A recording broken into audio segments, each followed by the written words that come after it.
Thank you, Mr. Speaker. Mr. Speaker, I am coming late in the day on what the average St. Lucian has referred to as another Madi Pwete. That is the term that is being used in the wider community to refer to Parliament Tuesdays. And why this term, Mr. Speaker? It is because the government has developed a reputation for excessive borrowing every time a sitting is convened. Mr. Speaker, the day's proceedings and the situation with COVID in this country has been best captured and encapsulated by a statement made by the member for Vieux-Fort South this morning when he said, and I quote, "The situation with COVID is like a marathon. How you start is not as important as how you finish." And so when the COVID situation first confronted St. Lucia, Mr. Speaker, the numbers appeared to be manageable.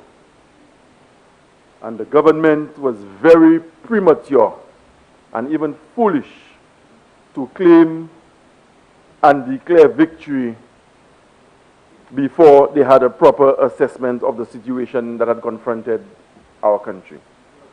And so today, Mr. Speaker, we are here to borrow just under $100 million for COVID intervention again. To date, Mr. Speaker, the government of the United Workers' Party has borrowed almost $500 million for COVID-related interventions. And yes, we've been told before that COVID is two-faced, in that there is an economic component and there is the health side of COVID that must be managed. But Mr. Speaker, if we have borrowed approximately $500 million for COVID-related measures, are we satisfied with where we are at today in the management of COVID as a country? And by asking this question, Mr. Speaker, that does not in any way whatsoever portray us as members of parliament or as citizens who do not mean well for our country. Mr. Speaker, I never expected St. Lucia, the country that was doing the best in the Caribbean, and some were even more fortified in their stance to tell us that we were doing the best in the world, to have to go to Dominica and Barbados to ask for vaccination relief. I expected, Mr. Speaker, that with almost $500 million having borrowed for COVID, St. Lucia should have been in a position today to boast to the rest of the Eastern Caribbean that we are leading the way as it relates to the vaccination of our population. You heard the members on this side before me put forward a case why we should have been ahead of Dominica and other countries in the OECS. But instead, and the member for Labrie told you, every contribution we attempt to make is met with ridicule and disrespect. But COVID will not disappear based on the amount of noise that we make in the parliament. And when you listen to members on the other side, Mr. Speaker, it is as if all is well in Fair Helen. We are on top of the situation, and there's no reason to be concerned about the COVID situation that continues to spiral out of control. Mr. Speaker, we were too hasty. We were too quick. We were premature in beating our chest and saying that we were the best. We should have waited a little while longer. We should have assess the situation more objectively, Mr. Speaker, and then come out, Mr. Speaker, and pronounce on the situation and engage civil society organizations, the parliamentary opposition, and patriotic St. Lucians to pull together to bring COVID under control. Mr. Speaker, major facilities, health facilities, have been placed under pressure. Our healthcare professionals have had to work beyond the call of duty because the situation is very acute, it is very serious, and it affects everybody. But Mr. Speaker, one of the fundamental mistakes we are making, and it was the Prime Minister this morning who made the point that our healthcare system is under pressure, it is under stress, and can hardly cope with the pressures that have been added on by COVID. And so, Mr. Speaker, coming to the Parliament today, where $80 million will be borrowed for COVID relief, I have to once again make a pitch for the reinstatement of the Larry Seuss Health Center in Dennery North. I will, Mr. Speaker. And it is not for me. It is not for my family.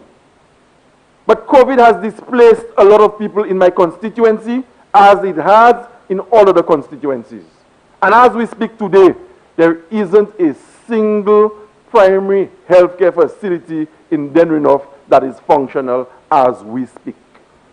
And this is not about politics, Mr. Speaker. There are elderly people who need to go to the health center. There are young children, Mr. Speaker, whose parents cannot afford to pay to see the private doctors. And so if we come in here today to borrow an additional $80 million for COVID relief, and considering what the Prime Minister has said, Mr. Speaker, with respect to COVID placing a strain on an already burdened health system, I want to make a pitch once again. Not for me, for you, Mr. Speaker. Please reinstate the Larry Seuss Health Center. Because it is not fair, Mr. Speaker, and it is not safe for the residents of Dennery North to go to the Dennery Polyclinic or the Dennery Hospital, which has been designated a respiratory facility, to join with people from Dennery South and neighboring communities to seek health care, Mr. Speaker. This is not right, this is not fair. And if the reason for that happens to be that in the majority they voted for me on the 6th of June 2016, Mr. Speaker, I am saying that this needs to be addressed. I am pleading once again on behalf of my constituents to reinstate the Larry Seuss Health Center. Mr. Speaker, the COVID situation has not been managed well in this country. We have seen a very weak minister presiding over the affairs of the Ministry of Health. And perhaps the Prime Minister could have considered redeploying that minister and bringing in somebody, Mr. Speaker, with greater capacity to provide the leadership that the Ministry of Health needed from the moment that COVID was declared a pandemic. We have seen the Prime Minister and at times the Minister for Tourism lead the charge. Where is the Minister for Health? Mr. Speaker, we are hearing of reports at the level of the ministry where the CMO has a secretary, and I am saying, Mr. Speaker, that perhaps they can consider an executive assistant with capacity that is comparable to that of a permanent secretary. All of these things are important in the fight against COVID. The testing is important, but what level of institutional capacity does the Ministry of Health possess to deal with this situation objectively, Mr. Speaker? Mr. Speaker, the Prime Minister spoke about support for small businesses. And to quote him directly, he mentioned liquidity support for small businesses. And I believe this is an intervention that is necessary, Mr. Speaker. But to date, and after having borrowed close to $500 million for COVID relief, Mr. Speaker, the banana farmers of Dennery North, who have not been able to sell a single bunch of bananas for the past couple of months, Mr. Speaker, are yet to receive any form of support from this government.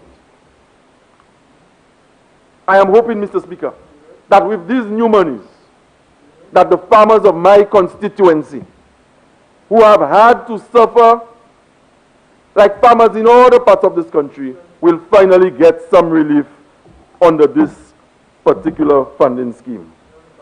Mr. Speaker, he spoke about e-books. It was the St. Lucia Labour Party that demonstrated an understanding and appreciation for the use of technology in instruction and in the school system. That is why we roll out the laptop program, and we did say, and we have said consistently, that it was not sufficient and in keeping with our philosophy to just provide the devices to the children. But instead, Mr. Speaker, that was complemented with an island-wide Wi-Fi program where the children who came from homes, notwithstanding that you've called them mendicants, but there are children in this country today who are coming from homes where their parents cannot afford the laptop, let alone the internet that they need to do research and to complete assignments.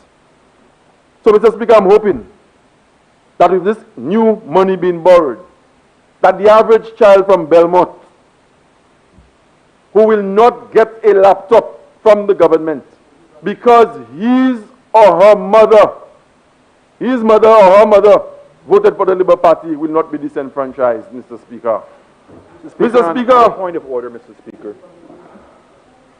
Yes, Mr. Speaker, really, the Minister of Education has been at pains to indicate that the e-books are being distributed through the Ministry of Education. As long as the child is in Form 2, Form 3, or Form 4, they will receive it. And Mr. Speaker, I find it disingenuous that the member from Dennery North would continue to propagate that kind of propaganda to suggest to people that there's any kind of political favoritism that's being played in this country with education. This government takes education too seriously, Mr. Speaker, and I will not accept that, Mr. Speaker, and I'm asking you for him to please withdraw that statement.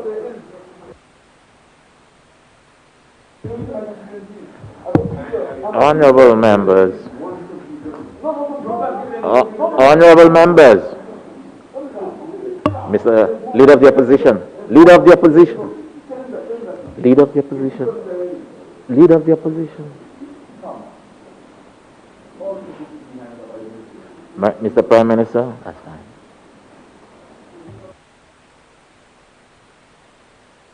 Thank you, Mr. Speaker. Mr. Speaker, you heard what the Prime Minister said? Please be guided. Mr. Speaker, it is a fact that candidates of the United Workers' Party are distributing devices in constituencies to give themselves a political advantage. Mr. Speaker, again, I'm going to stand on a point of order, okay? The e-books that he's making reference to are being handled out by the Ministry of Education.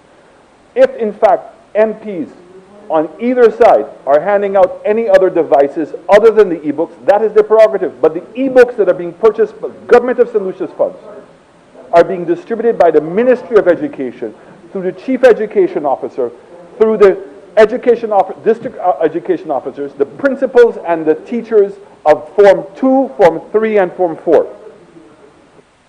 Honorable Member Denrinoff, the Prime Minister is indicating that the e-books purchased by the government,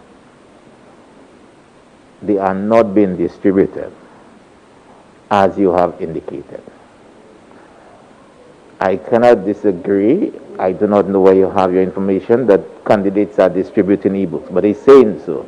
E-books purchased by the government are or laptops are not being distributed by candidates, but through the ministry. So all I'm saying, sir, is that there is, based on what he said and what you said, there seems to be a distinction that you're saying candidates are distributed, no issue, but he's saying those purchased by government are not being distributed by.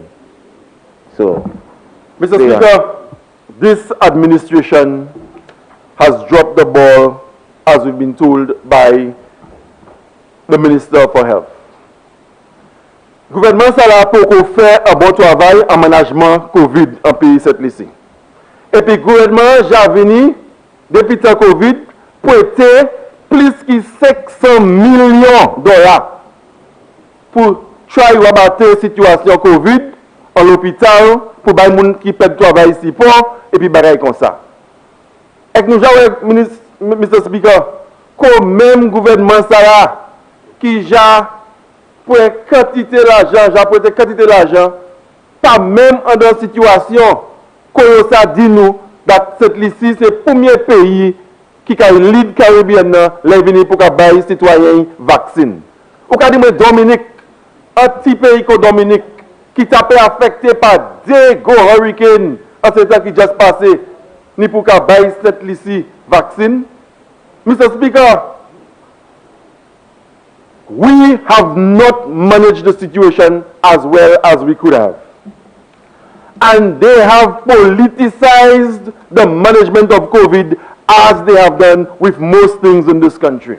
You would have thought, Mr. Speaker, that with the WHO declaring COVID a pandemic, that the Prime Minister and his government would have seen a need, if for once, to bring the opposition to the table of discussion to help us manage, Mr. Speaker, that situation. But instead, Mr. Speaker, what has happened?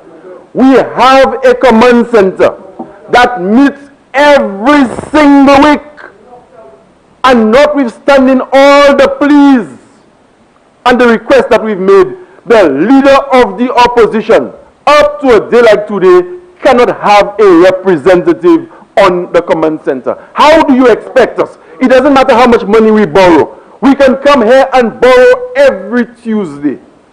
The structure for managing and targeting COVID is bad.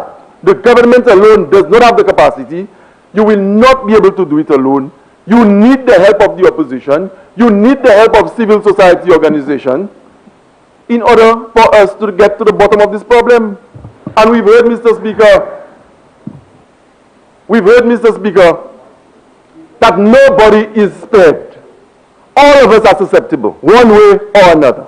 And so I am saying on behalf of the people of Denry North, notwithstanding we are here again today to borrow, Mr. Speaker, I am yet to be convinced that additional borrowing for COVID will bring about the kinds of relief that the people of St. Lucia need in this period of crisis.